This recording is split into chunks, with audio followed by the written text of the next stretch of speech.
Oh, US lemah. Okey, Assalamualaikum dan juga selamat malam diucapkan kepada semua penonton-penonton. Saya mengharapkan semoga anda di luar sana sihat-sihat adanya bersama dengan keluarga ataupun bersama dengan rakan-rakan, tak kiralah dengan sesiapa pun ada di keliling anda. Semoga anda berada dalam keadaan sihat walafiat jasmani, rohani, fizikal dan juga minda. Untuk sama-sama kita dapat kali ini mengikuti satu lagi episod perkongsian ilmu khususnya teknikal BBMA daripada Cikgu Aslan Hashim. Baik tuan-tuan dan puan-puan, seperti biasa jangan lupa ke YouTube channel kami CTC FM, di mana di sana nanti ada macam-macam episod by episod Cikgu Aslan Hashim, Cikgu Yun dan juga Cikgu Nonem ada di sana, dan kalau anda nak mengulang melihatnya pun tak ada masalah ya. CTC FM, dan jangan lupa untuk subscribe. Baik, untuk episod kali ini 163 bicara bersama dengan Cikgu Haslan 13 November 2020, dan hari ini 1045 betul. Pertambahan makin bertambah, dan saya dengar cerita di Negeri Sembilan area Seremban akan dikepung. Itu tadi Lumbah Kelang, ni Seremban pula. Ya Allah, ya Tuhanku. So kita pun tak tahu apa kesudahannya. Saya habis fikir dah macam mana nak buat supaya rantaian ni putus. Tapi sebenarnya yalah cikgu, dia bukan macam bukan macam flu influenza apa. Dia Betul. bukan macam tu. Betul, influenza. Bukan. Dia Dia pandemik. Jadi dia akan terus ada dan ada. Kalau kita tak jaga, senang sangat kena. Sebab itulah betul lah ramai yang berpesan, dia kata kalau nak shopping biar seorang je pergi, balik kita boleh basuh tangan dulu sebelum masuk rumah. Ada yang kata lebih daripada 6 jam di luar, balik terus rendam baju, macam-macam cara lah. Janji yang penting sekali jaga. Ya, kita jaga kita, semoga kita dapat di awal-awal ni kita dapat kurang pun dah cukup bagus lah. Dan saya risau juga ni pasal Sarawak ni pun satu juga dengar cerita nak buat juga tak boleh tangguh-tangguh. Tapi Allahualam bisawab. Dia orang pandai lah, dia orang berbincang esok-esok tu. Baik, cikgu, saya ke ruang komen. Saya tak nak panjang-panjang sangat ni. Okey, Assalamualaikum Cikgu Lan daripada Alil Triple. Okey, Assalamualaikum Cikgu Lan, DJ Pak Asu, semoga sihat selalu. Terima kasih. Salam sejahtera daripada rakan kita ni, Weakness. Thank you Weakness. Daripada Terengganu, salam Cikgu Lan, Pak Su dan juga Boboy. Selamat malam. Okey, Fitri Aziz, Assalamualaikum tuan. Benarkah MLU Trump menang gol akan jatuh? Oh, okey, benarkah kalau Trump menang gol akan jatuh, tapi kalau Trump kalah gol akan naik? Nanti kita bincang pasal gol. Saya akan ada soalan untuk Cikgu Lan sebelum kita bermula nanti, insya-Allah. Kemudian Suhaimi Cik Mat, Assalamualaikum Cikgu Lan, DJ Pak Su. Daripada Brunei Darussalam kita ada Abdul Aziz. Alhamdulillah, apa khabar? Daripada Brunei. Firdaus Muhammad Saleh, salam Pak Su dan juga Cikgu Lan. Salam. Fi daripada tak ada pula ni. Wis Ngombe Cikgu. Ni Jawa ni. Jawa mana ni? Okey. Lepas tu Muhammad Hanis Muhammad Ismail, salam Cikgu Lan dan juga Pak Su. Cikgu, UCAT dengan gol sedap swing daripada last kelas minggu lepas. Nampak mana yang prihatin, mana yang betul-betul dapat apa yang cikgu bincangkan minggu lepas. Untung untung sangat. Dah profit dah. Dah profit pun. Profit dah. Okey, Ruhaifi, Assalamualaikum Pak Su dan juga Cikgu Lan daripada Meru Kelang. Terima kasih. Ini daripada Sarawak, Zulfaika Muhammad. Kita ada Muhammad Faizi. Assalamualaikum Cikgu. Assalamualaikum Pak Su dan juga Boboy. Alhamdulillah. Okey, sementara tu komen kalau audio ataupun suara, visual ataupun audio ada problem, okey? Nanti senang kita punya the best man in CTC, Boboy akan berusaha untuk berikan yang terbaik untuk anda. Baik, alhamdulillah. Amin. 163 cikgu. Episod 163. Semalam saya bertanyakan dengan Cikgu Nonem di awal-awal sebelum kita bermula. bagi pandangan sudut teknikal BBMA, bila ada sesuatu besar yang berlaku election dan juga ia membabitkan USD, cikgu trade ataupun cikgu ambil langkah tengok dulu atau macam mana? Saya nak tahu ni 20 tahun punya pengalaman ni. Cikgu dah jumpa macam-macam impact news. Ini election ni. Saya sebenarnya Pasu, ada news ke, tak ada news ke, saya tolak tepi. Kalau ada setup, saya masuk. Nampak? Tak ada setup, dua diam. Dia bergantung pada setup lah. Yes. Maknanya tapi news Pasu sebenarnya setup dah ada minggu lepas dah. Dah ada minggu lepas lagi? Dah. Cikgu BBMA boleh nampak hari benda ni, tu, alhamdulillah. Semalam dah hari ni dia orang dah start enjoy. Macam tadi yang kata ada sell UCAT. Saya dah bagi tahu minggu lepas dah UCAT tu untuk sell. Dah bagi tahu, dan tahniahlah pada siapa yang profit tu. Gunakan duit sebaik mungkin. Tak payahlah pergi ke WSP si borang nak keluar duit 10,000 tu kan. Ya. Trade slow-slow. Satu hari 100 okey, satu hari $50 pun okey, tak ada masalah. Kalau ada modal yang besar tu lain, kita boleh target $500, $5,000 kalau kita punya modal yang besar. Untuk cover tu senang. Ini modal kita ciput, kita target ciput, alhamdulillah lah. Bagi saya $50 kalau dapat satu hari, Allah, senang hidup cikgu. Okey, saya dah tanya soalan saya, dan untuk permulaan ni cikgu, seperti biasa, sebelum ada pertanyaan-pertanyaan tentang currency. So sebelum tu kambing akikah, dia beritahu yang live kita clear. Ni yang saya suka. Alhamdulillah. Okey, daripada Negeri Sembilan pun clear. Muhammad Ridwan, Assalamualaikum. Cikgu Aslan, kalau MA 200 tentukan pucuk, MA 50 pula tentukan trend ke? Kalau okey, itu nanti cikgu dapat soalan tu.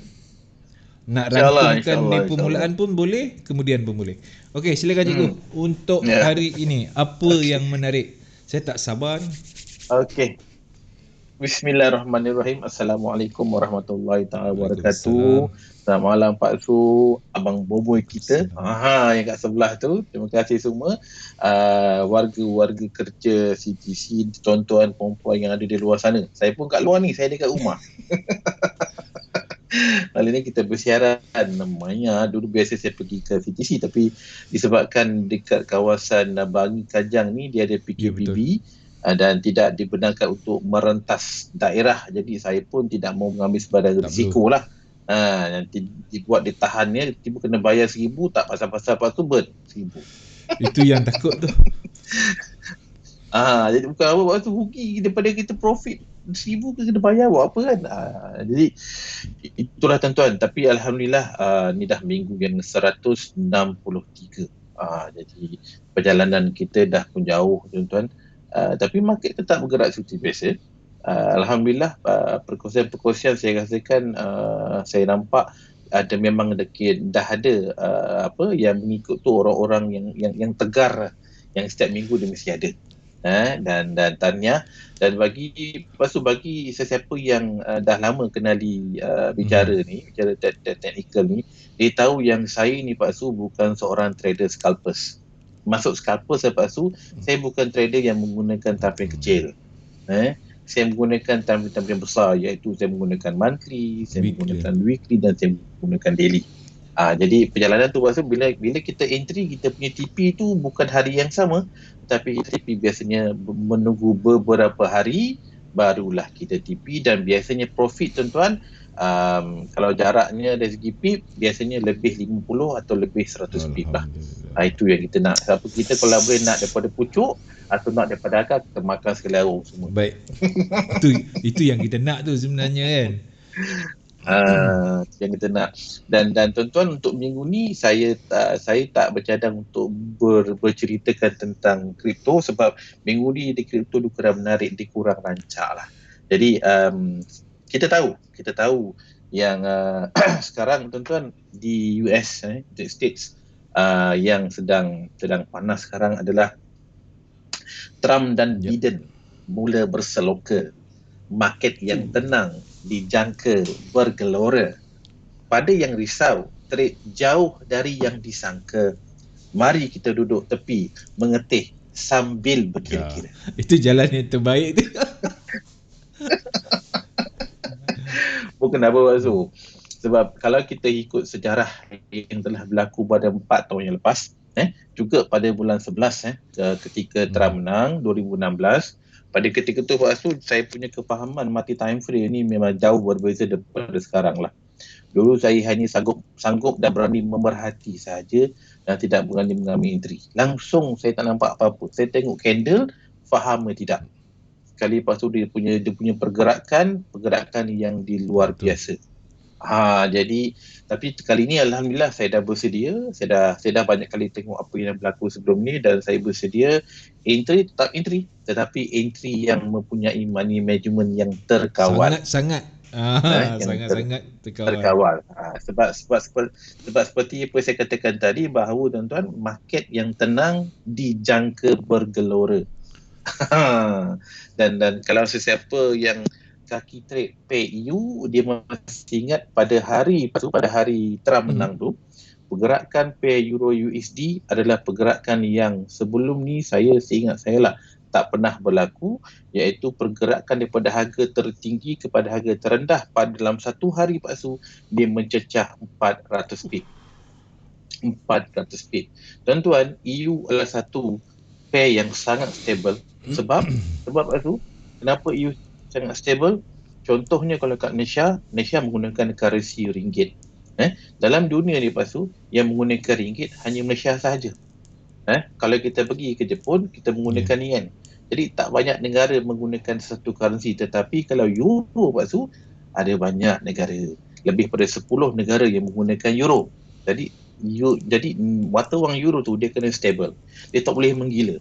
Tapi pada hari ketika Trump menang Pak Su, harga bergerak daripada open price pergi ke harga tertinggi dan pergi harga terendah dan tutup. Lepas tu pergerakan dia adalah 400 pip. Pergerakan yang sangat besar bagi sesiapa yang biasa trade EU. Biasa tuan-tuan Pak Su, EU ni dia punya pergerakan harian dalam 100 pip je atau 100 lebih sedikit. Tapi bila mencecah 400, saya pun terkejut. Wow. Dan apa Pak Su yang saya belajar daripada pergerakan tersebut adalah sebenarnya pergerakan pada hari Trump menang tu, iaitu pergerakan candle naik mencari harga atau paras yang tertinggi di time frame monthly. Disebabkan itu Pak Su, saya dah bersedia, saya dah entry, saya dah bersedia untuk floating jikalau harga-harga mencari kawasan terendah atau tertinggi di monthly. Dulu saya tak tahu, dulu tak berani masuk. Sekarang saya masuk dan saya bertahan insya-Allah. Sebab saya tahu EU mungkin dia pergi ke monthly dan saya buat perkiraan yang mana walaupun dia mampu pergi ke monthly support atau resistance, akaun saya masih lagi hidup. Dulu tuan-tuan saya tak tahu benda macam ni. Peluang tetap ambil, ada setup mesti kena ambil. Okey. Seperti apa yang kita nampak macam di depan ni, saya rasa Pak Su pun nampak jelas, tuan-tuan semua pun nampak jelas bahawa di depan ni adalah 3 time frame. 3 time frame yang mana di sebelah kirinya Pak Su adalah weekly, di tengahnya adalah daily, di kanannya pula adalah time frame 4 jam. Dan kalau kita lihat tajuk dia di sini adalah USDX. Ini bermaksud ini adalah indeks USD. Dia menunjukkan kekuatan atau kelemahan nilai USD. Okey. Alright Pak Su, untuk minggu ni, saya tak cerita yang besar punya. Saya cerita untuk yang minggu ni Pak Su. Kalau saya besarkan sebelah kiri sekali adalah di weekly. Pak Su tengok. Okey. Minggu lepas kita ada satu candle biru. Ni sebatang ni kan. Bermaksud Pak Su, candle ni dia buka atau open di sebelah bawah ni, di garisan merah biru bawah ni, kemudian ditutup di garisan merah biru atas. Bermaksud Pak Su, pergerakan minggu lepas adalah bermula daripada harga yang terendah di weekly dan tutup di harga yang tertinggi di weekly. Jadi daripada semalam Pak Su hingga sekarang ni, untuk minggu ni indeks USD dalam posisi sell. Tu saya katakan, minggu ni kita orang dah tahu siapa yang menggunakan BBMA dan siapa yang selalu melihat time frame weekly, dia dah tahu dah minggu ini memang kita sell index USD. Bukan buy. Jadi kalau kita rujuk di index USD Pak Su, kita nampak setup di weekly daripada minggu lepas membawa kepada minggu ni adalah berada di zon yang tertinggi weekly atau dipanggil re-entry sell. Okey, dan menggunakan ilmu multi time frame, apabila muncul satu setup re-entry Pak Su adalah setup adalah tempat di mana kita entry. Di mana kita entry. Okey, apabila kita nampak candle-candle mula berada atau berjaya menyentuh kawasan 5-10 high, memang dah cantik, memang dah pada saya Pak Su memang macam bonus lah. Memang kita dah tahulah minggu ni memang kita kena sell indeks USD, kita kena sell USD. Dan kalau kita rujuk Pak Su kepada daily, kita kecilkan time frame untuk dapat lebih jelas. Kita nampak Pak Su bahawa candle pada hari ni Pak Su nampak dia punya merah. Alamak, marvelous lah. Nampak. Wow. Dia punya merah tuan-tuan, mantap. Memang mantap. Dan Pak Su nampak yang merah macam ada echo ni dan ada body kecil tu kan. Nampak tak candle ni dia ada echo, saya panggil echo lah ataupun dia panggil shadow lah. Dia menyentuh garisan hitam ni, kemudian dia tutup di dalam ni. Ini namanya zon-zon dipanggil market hilang volume sell. Maksudnya inilah pucuk sell. Bahasa mudahnya lah pucuk sell dia cerita lah. Jadi bila benda ni berlaku semalam, memang hari ni saya dah advise dia punya group, memang kita akan sell USD. Okay. Dan kalau kita rujuk pula Pak Su kepada time frame lebih kecil, iaitu di 4 jam, kita nampak kalau Pak Su perhatikan betul-betul kita tengok susunan candle. Okay, ini saya tunjukkan perjalanan ni Pak Su. Dan tuan-tuan semua kita nampak ini ada satu candle Pak Su yang biru ni. Baik. Saya buka besar lah, untuk saya besarkan untuk mudahkan ramai nampak. Okey. Ni senang saya nak bercerita sebenarnya bila saya buka macam ni. Okey. Perjalanan dia Pak Su yang naik minggu lepas tu adalah kita nampak satu candle biru ni. Baik. Candle ni Pak Su, tuan-tuan semua, ini candle yang pertama tutup melepasi garisan hitam ni. Okey, betul. Ni hitam ni kan yang dia pertama turun. Kan? Jadi apabila bila ia pertama Pak Su, maka ini adalah candle yang dipanggil momentum buy. Candle inilah yang mengatakan bahawa perjalanan daripada bawah ni adalah valid untuk berakhir di kawasan sini. Dan candle-candle yang muncul sebelum yang momentum buy, maksud yang berbawah ni, ini adalah candle-candle yang masih lagi belum ada kekuatan. Cuma dia bergerak sedikit demi sedikit, yang mana bagi sesiapa yang sanggup mengambil risiko awal, dia boleh buy kawasan sini Pak Su. Bagi sesiapa yang kata, aku tak yakin lah, aku nak tunggu sampai momentum juga, dan dia sanggup bersabar, okey Pak Su. Ni nama dia momentum buy. Selepas ada momentum buy, terima kasih pada Cikgu Umar kita, sebab dengan ilmu ni kita tahu bila ada baca momentum buy akan ada re-entry buy. Inilah entry dia. Dan Pak Su sekali lagi, kalau Pak Su tengok, tuan-tuan tengok, ni candle ni tutup di luar garisan hitam Pak Su okey. Ini nama dia momentum buy. Bermaksud kekuatan naik tu memang solid molid lah, memang nak naik lah. Kemudian dia retest atau dia buat pullback. Dan ini dipanggil re-entry. Istilah dia re-entry buy atau pullback samalah, maksud sama, istilah dia mungkin berbeza. Okey, lepas tu tengok dia naik. Sama kan, yang naik ni sama dengan yang ni sebab dia berada di luar garisan hitam. Sama kan? Okey. Sekarang ni naik, dia jatuh dan naik sekali lagi. Tapi lepas tu yang dia naik, dia jatuh, tapi dia naik juga, tapi dia naik di dalam garisan hitam, bukan di luar. Betul. Di dalam. Bermaksud kenaikan selepas re-entry ni Pak Su berbeza dengan ni. Ini re-entry naik tutup di luar garisan hitam atau di luar top BB. Manakala dia naik dan dia jatuh retracement atau pullback, dia naik tetapi di dalam garisan hitam. Ini menunjukkan bahawa yang naik ini adalah naik yang lemah. Bermaksud bila naik yang lemah tuan-tuan dah boleh berkira-kira, aku nak sell. Tetapi jika tuan-tuan nampak momentum buy, kemudian re-entry buy tapi dia naik tutup lagi di luar top BB tuan-tuan, bermaksud tak ada sell. Tak ada sell, okey. Kekuatan naik tu masih mantap. Kemudian dia retrace, dia naik lepas tu tapi di dalam BB. Bermaksud yang naik tu dah lemah. Inilah tanda-tanda ketika market nak buat U-turn, nak berpusing tuan-tuan, inilah tanda-tanda dia. Dia naik tapi dia lemah. Inilah dinamakan kawasan market hilang volume. Jadi tuan-tuan boleh faham bagaimana nak terbentuk zon-zon market hilang volume. Jadi pada saya macam Basu, biasanya saya akan ada lebih daripada satu akaun nak trade. Bila saya nampak bentuk-bentuk sedemikian, dia buat momentum buy, dia buat re-entry buy, dia naik tapi tutup di dalam BB, dan saya tahu Basu, kedudukan candle ni kalau kita besarkan ini, kita tukarkan kepada garisan weekly, kita nampak sini kita nampak dia berada dekat garisan megah minggu sini.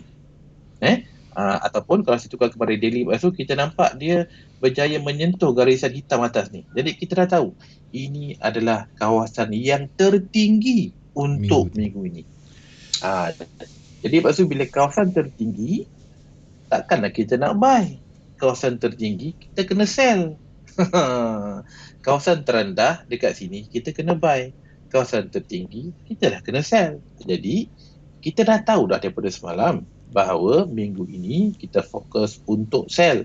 Jadi perjalanan 4 jam tu menceritakan segala-galanya. Dan kalau Pasal tengok dan tuan-tuan nampak semua, nampak tak ada satu candle merah sekarang masih bergerak. Candle ni Pasal dinyatakan selesai insyaAllah pukul 1 pagi. Kalau candle ni tutup di luar garisan hitam ni, bermaksud dia telah berjaya mematikan atau membatalkan garisan yang candle biru ni. Maksudnya dia nak jatuh lah. Jadi tuan-tuan tahu bila dia nak jatuh, bermaksud apa yang berlaku sekarang, yang mana kita akan tahu nanti result sama ada Biden ataupun Trump akan menang, tapi berdasarkan pada candle kita tahu USD dalam keadaan lemah. Itu sebab saya masukkan. Saya paksu whatever happens sekalipun saya based on candle. Tetapi money management kena jagalah. Jangan kita tamak. Bila tamak tuan-tuan, kadang-kadang kita letak layer bagai nak gila kat sini, kawan tu naik sekejap saja. Sebelum sambung jatuh, kita dah MC. Kan kita kecewa. Jadi lepas tu bila saya entry, saya kena buat kira-kira. Itu sebab dalam pantun tu saya ada beritahu, kita duduk tepi mengetih sampai kira-kira. Maksudnya bila kita entry, kita kena kira lah berapa floaty yang kita sanggup supaya nak mengelakkan MC. Itu yelah, benda luar jangkaan ni kena buat macam tu lah cikgu. Kan? Sebab kira tu impact penting. Dia besar ni sebenarnya untuk election. Betul. Baik. Jadi lepas tu bila kita nampak indeks USD dalam keadaan jatuh macam ni, jatuh bermaksud jangkaan untuk membuat macam momentum sell, maka pair yang kita selalu nampak, selalu bercerita, contohnya EU adalah dalam keadaan naik ataupun buy. Dia terbalik. Nampak tak? Saya buat macam ni. Nampak tak dia terbalik? Dia naik. Tadi dia jatuh kan? Jadi bila USD lemah Basu, maka EU dalam keadaan buy, dalam keadaan naik. Dan saya pun alhamdulillah dah start buy pada akaun-akaun terawal, yang akaun-akaun yang sangat mengambil risiko, saya dah start buy kawasan sini. Tadi pun Pak Su pun dah tengok kan.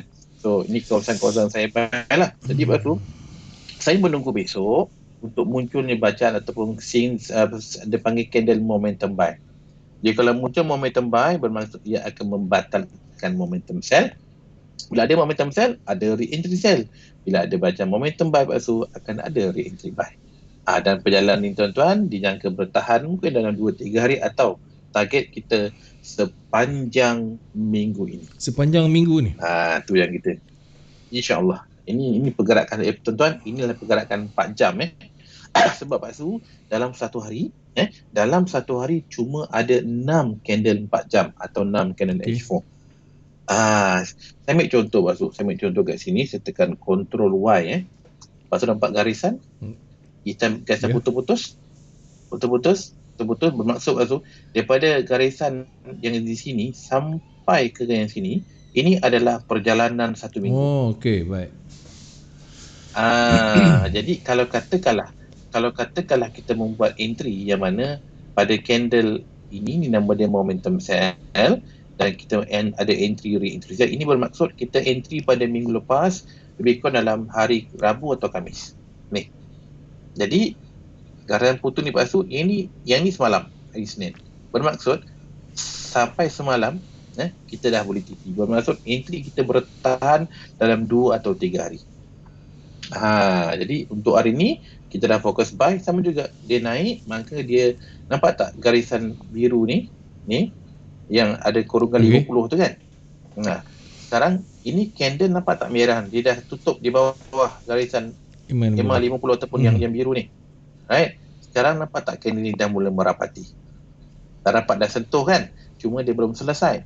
Dan jikalau ada candle H4 yang berjaya cross atau melepasi atau merentasi EMA 50 dan tutup di atas EMA 50, maka tuan-tuan, Pak Su, candle ini akan membatalkan candle yang merah.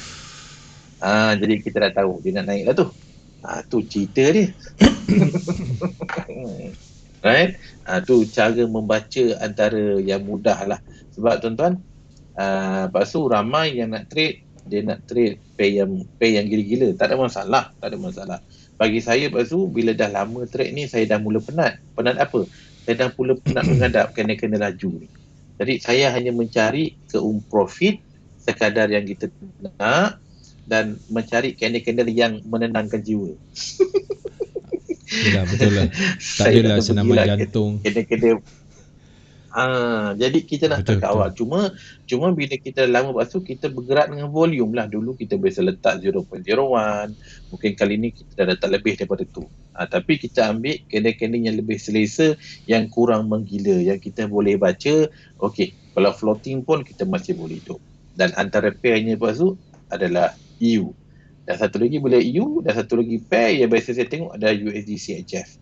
Dia ni macam index USD. Masih dalam jatuhan macam ni. Nampak okey. Nampak dia macam index USD. Betul kan? Ni pun insya-Allah nak terjun ni. Jadi memang kita jangkakan untuk minggu ni berdasarkan kepada candle, kita jangkakan yang USD dijangka lemah. Okey, jadi daripada bacaan ni Pak Su, bila kita nampak yang USD dijangka lemah, maka bagi sesiapa yang berminat untuk membuat sebarang investment Pak Su, yang saya kata ni adalah trading. Bila kita melihat daripada candle, ini adalah trading, bermaksud kita cuba mencari keuntungan dalam jangka masa yang pendek. Mungkin dalam hari yang sama, atau kita entry hari ni dan mungkin kita TP atau tutup posisi dalam tempoh masa 1-2 hari atau dalam minggu yang sama Pak Su. Itu lebih kepada trading lah. Tetapi kalau investment, maksud saya adalah tuan-tuan gunakan ilmu atau kefahaman daripada trading ni untuk tuan-tuan invest, beli sesuatu dan simpan Pak Su dalam jangka panjang. Jangka panjang maksudnya lebih sebulan, lebih 2 bulan atau mungkin bertahun.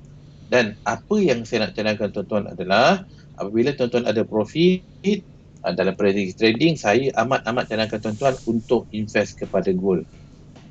Kepada gold ataupun kepada silver ataupun perak. Dan sebab kedua-duanya tuan-tuan, Pak Su, ia adalah satu instrumen yang mana ia akan menyimpan nilai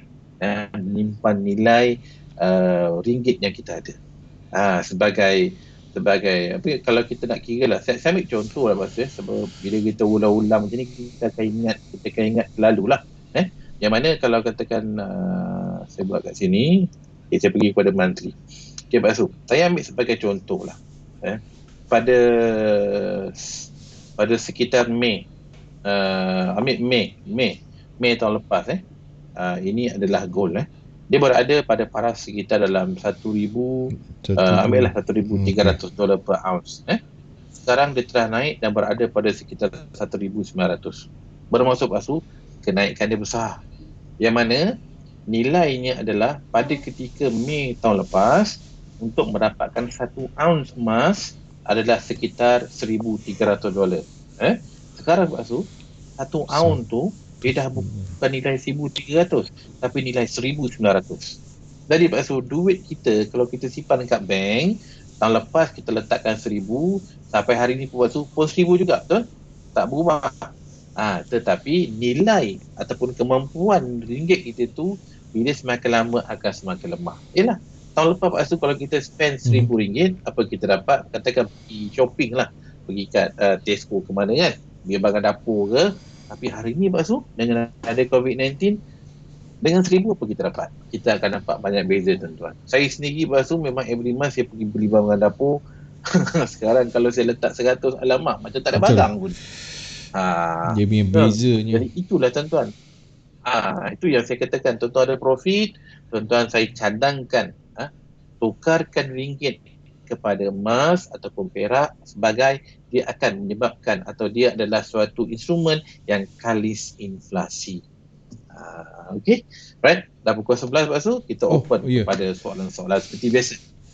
Okey, sekejap ya, saya tengok yang atas dulu. Okey, silakan.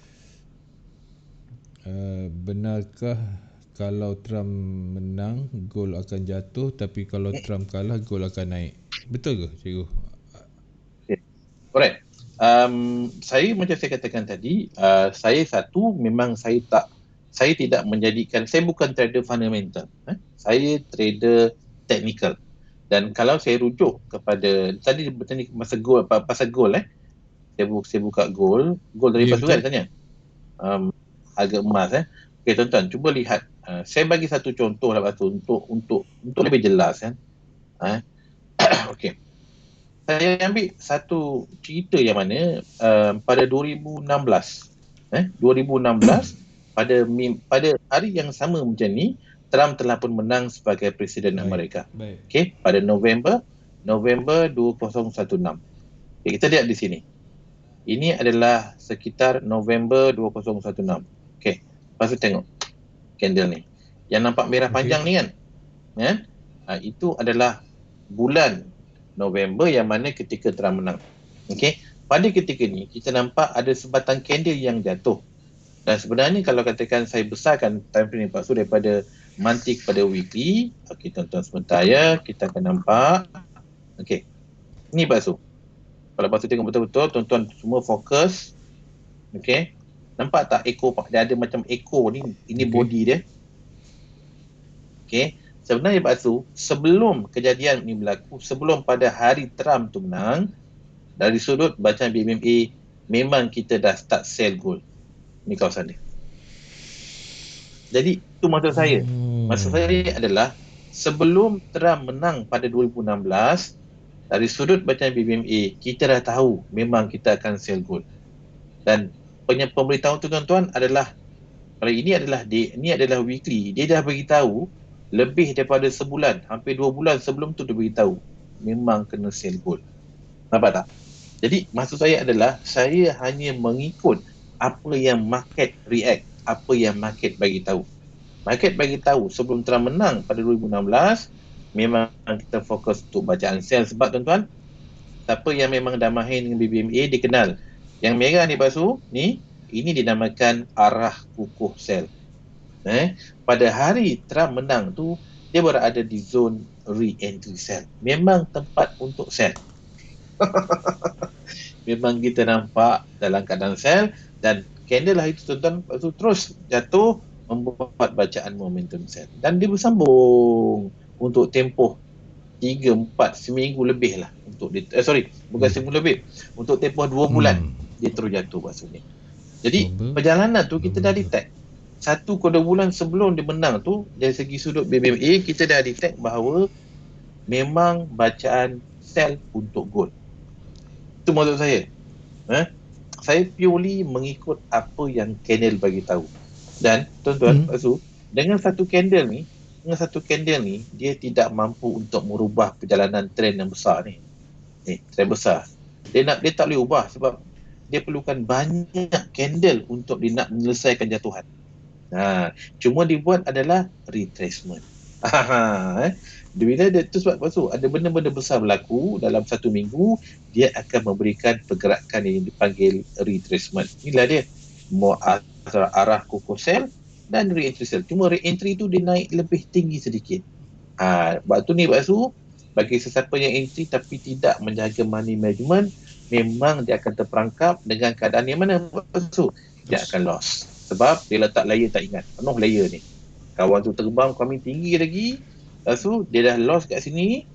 Bila jatuh, dia kata, kalaulah aku tahu. Kalau tu, kalau ni. Macam-macam kalau. Sebab lepas tu bila dia jatuh, ni kena sebatang kan. Ini seminggu lepas tu. Weekly. Ni 1, 2, 3, 4, 5, 6. Lepas tu 6 minggu berturut-turut. Daripada minggu Intra menang hari itu, 6 minggu berturut-turut, iaitu sebulan setengah, market react untuk gold Terus terus terjun. terjun. Jadi berdasarkan pada bentuk-bentuk yang dah berlaku ni, kita tahu yang mana dengan satu candle dia tidak mampu mengubah trend. Jadi kita rujuk kembali apa yang sedang berlaku sekarang. Okay. Tuan-tuan, lepas tu yang kita nampak sekarang adalah kedudukan. Garisan-garisannya adalah menyatakan bahawa gold dalam kawasan-kawasan re-entry buy. Ni kawasan re-entry buy. Dan lepas tu nampak tak garisan biru ni dah mula terkeluar. Okay. Sama tak lepas tu kalau tuan-tuan tengok kat sini? Terkeluar. Nampak tak? Candle masuk berada di bawah garisan hitam tengah. Berada di sini. Ambil masa 1, 2, 3, 4, 5, 6. 6 minggu baru terbang. Betul? Okay, sekarang ini biru terkeluar. Sama tak? Dengan sini? Sama. Jadi tuan-tuan, kita dah boleh jangka apa yang nak berlaku. Cuma tuan-tuan, entry tu kena berpada-pada. Jadi kita jangkakan untuk market retrace, kawasan buy, dan kemudian kita jangka untuk dia meneruskan perjalanan untuk nak terus. For timing tuan-tuan, dia berada dalam keadaan sideways, dalam keadaan uncertain. Itu di weekly tuan-tuan. Kalau kita nak nampak lebih jelas, kita pergi kepada daily. Okay, basuh. Apa yang berlaku di daily? Berlaku di daily adalah kita nampak candle-candle mula tutup di dalam BB tuan-tuan, dan kita nampak ini kawasan-kawasan yang dipanggil market hilang volume buy di daily.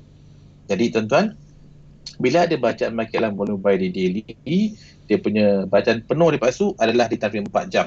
Dia panggil full structure dia. Yang mana bila kita buka 4 jam, okey, apa kita nampak lepas tu? Ni jelas sangatlah ni. Kita nampak candle telah mula tutup. Walaupun tidak ada kena momentum buy yang jelas, tapi kita nampak candle tu lepas tu mula tutup di atas garisan yang biru ni, 550. Ini menandakan bahawa kekuatan gold untuk naik. Bila kau naik tuan-tuan, maka USD dalam keadaan lemah. Sebab lepas tu kunci semua pergerakan ni adalah datangnya daripada indeks USD yang kita nampak. Lagi terkejut kan? Lepas tu nampak terkejut ni. Mantap ni, mantap. Alhamdulillah. Siapa yang buy EU, alhamdulillah dapat kan? Maksud dah dapat kan? Alhamdulillah. Saya hold lah position buy tu. Okey, so menjawab soalan tadi, saya hanya fokus pada bacaan signal dan setup BMA di time besar. Sebab time besar tuan-tuan, kalau dia nak jatuh, memang dia akan jatuh, tapi dia akan menyebabkan kita macam risau. Tapi dengan satu candle weekly, kita boleh merubah trend yang sedia ada. Kalau dia nak naik, dia akan naik. Cuma dia jatuh sekejap, membuat retracement yang menyebabkan kalau kita letak volume besar, tak jaga itu yang boleh menyebabkan kita MC. Okey. So stick pada bacaan. Okey, Fitri Aziz dan juga penonton-penonton yang lain, rakan-rakan yang lain dapatlah apa yang cikgu beritahu tadi. Dan sekarang saya nak pergi ke gold dah sudah. Ni daripada Muhammad Rizwan ni. Assalamualaikum Cikgu Lan. Kalau MA 200 tentukan pucuk, MA 50 tentukan trend ke? Ni macam tugas-tugas dah ni. Sebenarnya saya tidak mau mengelirukan orang. Sebab tuan-tuan, daripada soalan tu terlalu umum. Soalan tu terlalu umum. Sebab sebenarnya tuan-tuan, kalau kita bercakap dari sudut garisan EMA 200, asalnya EMA 200 sememangnya tidak ada dalam standard BMA. Tapi kenapa saya ada menyebut? Kenapa ada orang lain juga menyebut? Sebab bila kita menggunakan multi time frame basuh, kita akan sebut EMA 200. Pasal apa? Ni saya nak kasih bagi faham. Sebab di luar sana kadang confuse, dia kata, bang, tak ada EMA 200, kenapa pakai? Dia bukan tak ada. Tapi dia nak memudahkan bacaan. Okay, saya pergi EU lah bahasa H1 pam sekejap tuan-tuan. Saya pergi pada ini saya pergi pada H1. Yes. Alhamdulillah tuan. Kemudian pergi H4 dan kemudian saya nak bagi satu kefahaman yang mudah dari segi MA 200 tu. Okey, saya gunakan nisbah ni H4, H1 dan juga M15. Okey, masuk. Okey, kalau pasal tengok sekarang di M15 ini adalah EMA 50 di M15. Bermaksud purata perjalanan 50 candle. Tuan-tuan fokus purata perjalanan. Alamak, saya tak cantik lah bahasa Ubay ni. Ya Allah. Sekejap. Masa nampak tak ni? Okey. Ni. EMA terkeluar. Ini saya tak buy. Ini saya tak boleh entry by H1. Okey, tak apa. Okey. Fokus Ini EMA 50 baksu, 50 candle M15. Okey. Manakala ni EMA 50 candle tapi di H1. Okey. Manakala ini adalah EMA 50 candle tapi di H4. Nampak tak? Maksud, ketiga-tiga time frame ni mempunyai EMA 50 tetapi time frame yang berbeza. Sekali lagi, time frame yang berbeza. Jadi bagaimana datang ni EMA 200 tu? Okey. Sekarang kalau pasal tengok di sebelah kiri ni adalah time frame 4 jam. Di tengah ni adalah time frame H1. Okey. Sekarang kalau kita lihat nisbah H4 dengan H1, nisbahnya adalah 1 candle H4 sama dengan 4 candle H1. Boleh? Bermaksud nisbah 1 dengan 4. Setuju? Betul. Manakala untuk H1, 1 candle H1, 4 candle M15. Juga nisbah dia 1 nisbah 4. Okey. Jadi nampak tak 1 dengan 4, 1 dengan 4, 1 dengan 4. Okey, clear? Clear. Okey. Saya nak tuan-tuan faham benda tu sebab di luar sana macam-macam tapi orang tak nampak macam mana datang benda tu. Ni saya nak cerita macam mana datangnya benda tu. Okey. So sekarang Basu, kalau kita nak tahu bagaimana kita nak tahu garisan EMA, macam mana kita nak tahu garisan EMA 50 ni di time frame H1. Di time frame H1. Mana kita nak tahu? H1. Kita sekarang saya tandakan EMA 200. Kita tandakan EMA 200 di sini. Saya tandakan EMA 50 di H4. Tapi bagaimana saya nak tahu garisan EMA 50 di H4 ni, saya nak tahu di mana dia berada di H1. Jadi bagaimana saya nak tahu? Disebabkan EMA 50 ni tuan-tuan, Pak Su, ini adalah garisan EMA 50 di H4, bermaksud 50 candle untuk 4 jam. 50 darab 4 berapa? 50 darab 4 200. Jadi ini adalah perjalanan 200 jam. Jadi Pak Su, untuk saya melihat perjalanan 200 jam di H1, jadi apa saya perlu buat? Saya akan letak EMA 200 di H1. Baru saya nampak di manakah kedudukan garisan EMA 50 di H4. Nampak tak? Dia ada 2 time frame. Baik. Dia mungkin agak mengkelirukan. Jadi apa saya buat? Saya padam ni dulu. Saya nak tuan-tuan faham Saya kena cerita ni. Tidak kan banyak ramai yang keliru. Sekarang saya tambah satu garisan. Tuan-tuan mana?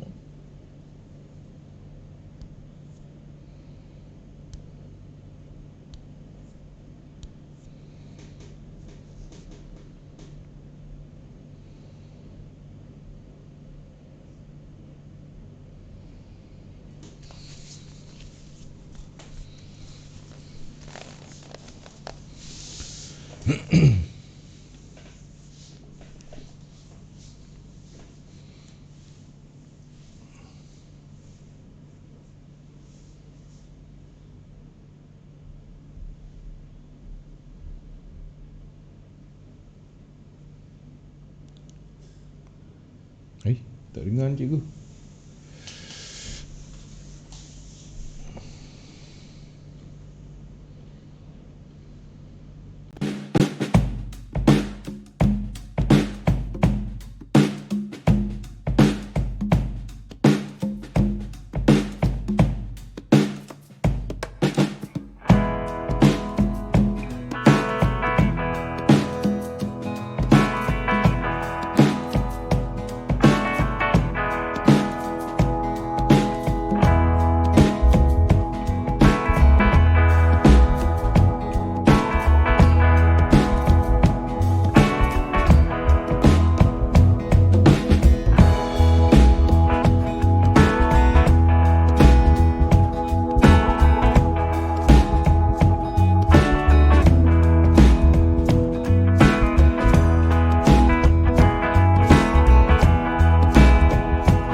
Alhamdulillah, Okey. Alhamdulillah dengar. Risau saya. Okey. Sekarang Pak Su nampak, bila Pak Su dengar, maknanya yang lain pun dengar lah. Okey. Alhamdulillah. So, yang lain tu, tuan-tuan di luar dengar saya harap dapat dengar suara saya. Okey. Nampak tak? Ini EMA 200 Pak Su. Dalam kurungan Okey. 200. Ini EMA 200 DH1. Dan ini adalah EMA 50 DH4. Nampak tak? Candle menyentuh EMA 200 Baik. DH1 dan candle menyentuh EMA 50 Baik. DH1. Sebenarnya benda yang sama saja. Sebenarnya tuan-tuan, ini adalah benda yang sama. Minta maaf, Ya. minta pangkah muka Pak Su. Oh, sorry. Untuk election, pangkah muka okey. saya untuk election nanti. Okey. Dah sebut sangat Okey. gitu kan. Okey. So sekarang Pak Su, tuan-tuan, kita akan nampak EMA 200 ni dia dah bertemu dengan candle. Sama je dengan ni. Jadi sebenarnya tuan-tuan, apa yang digunakan oleh orang di luar sana yang menggunakan EMA 200, kalau dibuka Pak Su, EMA 200 DH1, sebab tuan-tuan Pak Su, ramai trader di luar sana dengan kecanggihan teknologi sekarang, masing-masing trade dengan phone. Betul. Pak Su? Bila dengan phone, jadi dengan phone, beza dengan laptop, sekarang Pak Su boleh nampak dua time frame serentak, betul?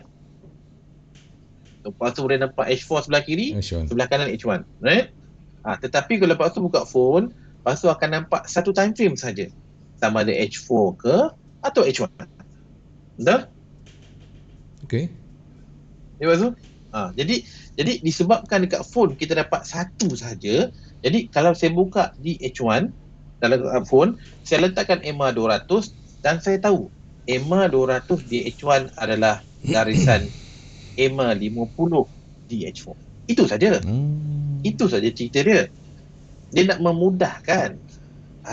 Dia bukan garisan tambahan, tapi nak memudahkan untuk kita melihat dua time frame dalam satu paparan. Baik.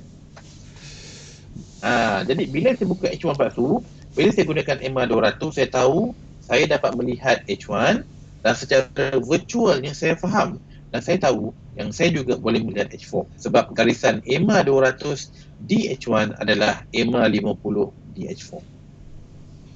Okey. So tuan-tuan, garisan ni sebenarnya memberitahu di manakah kedudukan resistance atau support untuk time frame yang lebih besar. Itu tugas garisan ni. Kalau siapa tanya akar ke ataupun pucuk ke, sebenarnya garisan ni tuan-tuan hanya sekadar beritahu kawasan-kawasan untuk macam sekarang EMA 200 DH1. Tuan-tuan, EMA 200 DH1 adalah kawasan-kawasan yang tertinggi untuk hari ni. Itu cerita dia. Tetapi adakah kita nak sell? Tidak. Kenapa tidak sell? Sebab bacaan momentum ni Pak Su masih lagi valid. Momentum buy ni masih lagi valid. Cuma dia akan melepasi dijangka untuk tutup melepasi garisan EMA 200. Jadi apabila ada candle yang mula tutup melepasi EMA 200, bermaksud dia melepasi kawasan tertinggi harian. Bila melepasi kawasan tertinggi harian, maka jangkaannya Pak Su, dia akan mencari kawasan tertinggi untuk mingguan pula. Itu cerita dia. Dia menceritakan perjalanan.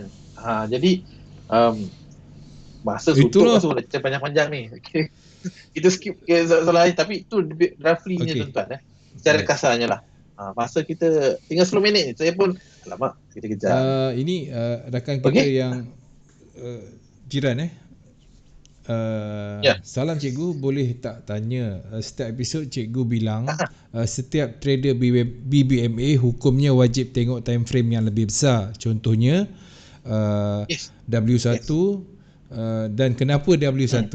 Kenapa bukan beracuan pada monthly kan? Kenapa weekly? Okey. Kalau cikgu boleh buka JJ terus cikgu. Sebab ada satu soalan untuk JJ, cikgu bagikan contoh lah, senang lah.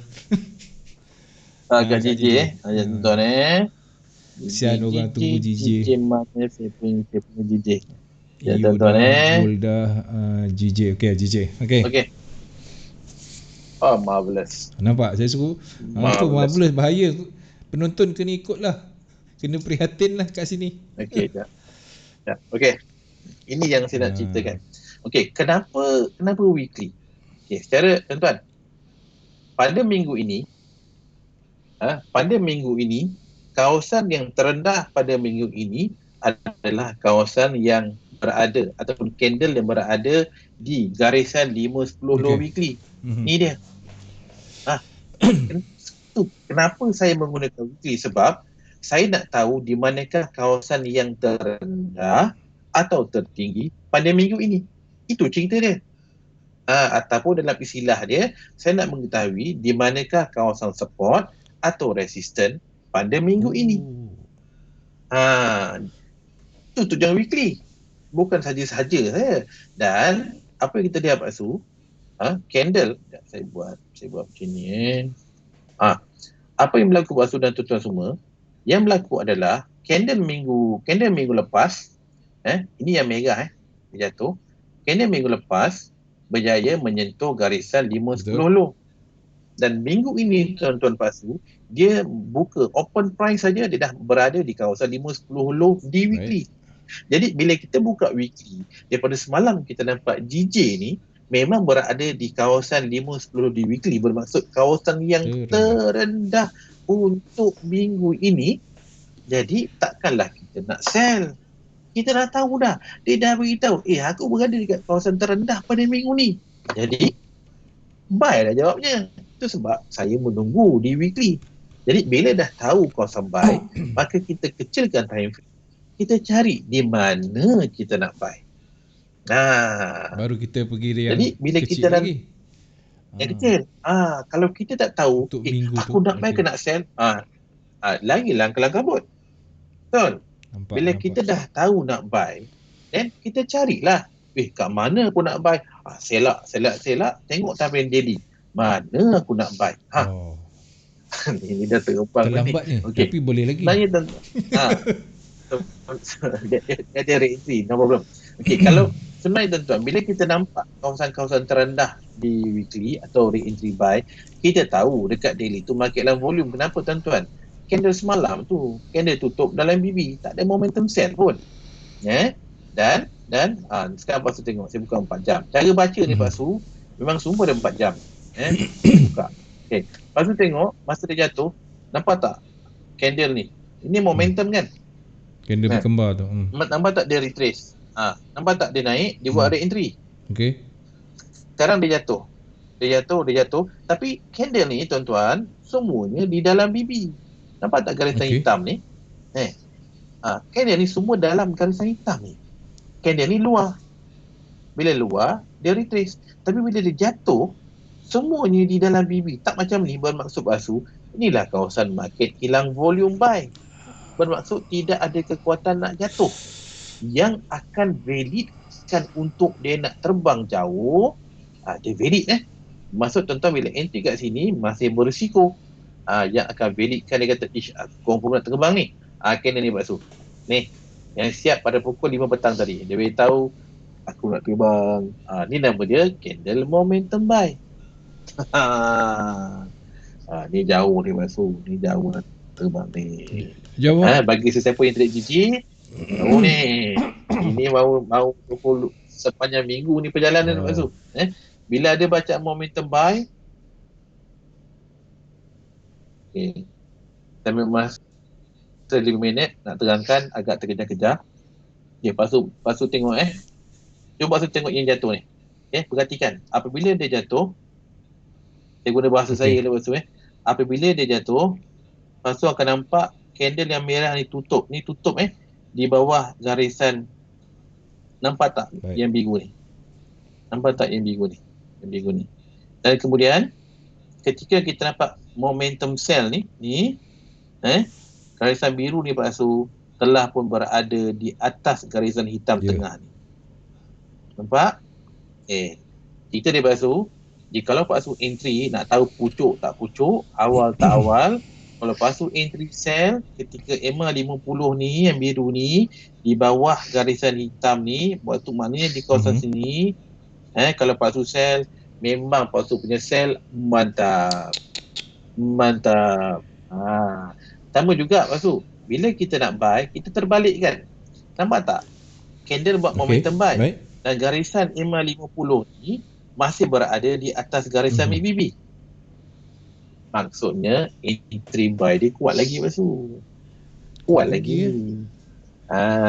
Bila dia dah lemah, bila kenaikan tu dah lemah, apabila kita nampak garisan EMA 50 ni mula rapat dengan MACD ni dan EMA 50 tuan-tuan berada di bawah MACD, okey, tu kenaikan dah lemah. Bila dah lemah, memang saya tak ada entry. Oh mantap Pak Su. JJ ni. Jadi bagi sesiapa yang belum lagi ada entry di JJ tapi nak saya masuk JJ, sabarlah. Tunggulah bacaan re-entry buy. Nanti kan buy ke atas, kawan kita hujung bawah dah. Siapkanlah dulu yang ni Biar dia siap. Jadi cara untuk kita nak mengenal yang re-entry buy DH4 tu nak muncul, tentu Pak Su, ni momentum buy macam ni. Momentum sell. Sama. Ni. Bila ada momentum, ada re-entry. Tetapi Pak Su, satu candle ni 4 jam. Okey, betul. Satu candle 4 jam. 2 candle 8 jam. 3, 4, 5 candle 20 jam. Jadi kalau kita nak buat bacaan untuk dia bukan jatuh, retrace, dia memerlukan minimum 5 candle, 5 darab 4, 20 jam. Pada 20 jam Pak Su, nak buy, besok lah, bukan malam ni. Tidur lah. Tak payah tunggu pun. Besok. Jadi jangan terlampau. Jangan terlampau. Jangan tunggu tak muncul. Dia nak muncul tuan-tuan besok, sebab di 4 jam tuan-tuan, re-entry contohnya, re-entry sell di 4 jam atau re-entry di 4 jam tuan-tuan, dia hanya berlaku dalam satu hari sekali ya Pak Su. Saya ulang sekali lagi, sekali saja. Ketika market rally macam ni. Misalnya, ni momentum sell. Ketika ni momentum sell, besoknya baru ada re-entry sell. Jadi kalau nak sell, bukan ketika momentum, ketika re-entry. Sama juga Pak Su, bila ada bacaan momentum buy, nak re-entry buy, bukan malam ni, tunggulah besok. Antara cara Pak Su untuk kita nak detect, dah nak muncul lah re-entry buy di 4 jam ni. Contoh boleh pergi kepada H1. Okey, saya bagi contoh dah berlaku untuk contoh nampak. Saya tandakan dulu. Nanti saya boleh ulang. Okey. Lepas tu nampak, saya tandakan dulu. Ini kawasan re-entry sell, tempat kita masuk sell. Tapi di 4 jam. Sekarang saya buka di H1. Okey. Lepas tu boleh tengok di H1. Lepas tu nampak candle ni dia naik dan nampak tak dia berjaya menyentuh garisan EMA 50. Ni EMA 50 ni. Nampak tak candle berjaya menyentuh? Dia sentuh baru terkejut. Jadi bila dia nak terjun, dia naik low retrace. Dia sentuh dan terjun. So the same case. Macam ni dan perasan tak ada macam sedikit garisan ni terkeluar daripada top BB dan masuk balik. Nampak tak walaupun sedikit. Okay. Dan untuk besok sebenarnya kita menunggu untuk low BB ni Pak Su untuk bertemu dengan EMA 50 untuk membuat bacaan re-entry buy. Dia sama macam ni juga, cuma terbalik. Jadi untuk tu sabarlah dulu sebab kena di H1 Pak Su, dia masih lagi uptrend. Dia masih momentum. Sabar tunggu entry buy untuk besok, barulah kita masuk dengan tenang. Jadi tak perlulah terkejar-kejar. Jadi bila kita ada ilmu tuan-tuan, kita faham satu. Tapi bila kita tak yakin, kita masuk juga. Jadi bezanya kita faham dengan ilmu yang ada dan kita yakin insya-Allah dan penuh dan kita ada kesabaran. Kita tunggu besok untuk mengambil peluang re-entry buy di GJ untuk tarikh 4 jam. Kita ulang sekali lagi, ni macam momentum buy. Besok insya-Allah kita menunggu bacaan re-entry buy. Okey. So dah 11.30 ulang semua. Moga sedikit waktu yang ada ni Basu, walaupun memang agak terkejar-kejar, 1 jam tak cukup Basu. Saya sendiri kalau dalam grup saya, walaupun saya bercerita per setiap video conference saya buat 1 jam atau 1 jam lebih, tapi saya buat berulang-ulang dalam masa sebulan. Kau sekali tak boleh. Sebab tuan-tuan kena sebenarnya perkongsian dekat CTC ni lebih kepada untuk nak memberi suatu impact, suatu apa nak kata satu spark untuk tuan-tuan bergerak yang lebih jauh, tapi make sure tuan-tuan kena kuatkan diri, kuatkan sabar dan buat homework selalu. Right. Dan selalu boleh rujuklah pada video-video di CTC daripada saya, daripada Cikgu Nonel, daripada Cikgu Yun, ulang dan ulang. Walaupun dengan masa yang panjang, saya sini tuan-tuan Pak Su, mengambil masa bertahun-tahun nak faham benda ni. Puluhan tahun. Okey, terima kasih. Terima kasih kepada semua untuk kehadiran malam ni. Moga insya-Allah perkongsian ni berfaedah walaupun sedikit. Kita jumpa. Baik tuan-tuan dan puan-puan, terima kasih cikgu halalkan segala perkongsian. Terima kasih juga kepada penonton-penonton yang terus bersama dengan kami dan yang kongsi juga ribuan terima kasih. Anda telah buat satu benda yang baik. Bila anda berkongsi benda yang baik, orang lain dapat ilmu tu, jadi anda pun dapat pahala. Saya doakan semoga anda akan dapat rezeki dan konsisten dalam trade anda. Esok kita akan bersama dengan Bicara Fundamental Cikgu Yun CTC. Dengan itu saya tinggalkan anda dengan Assalamualaikum. Kita jumpa lagi. Bye bye.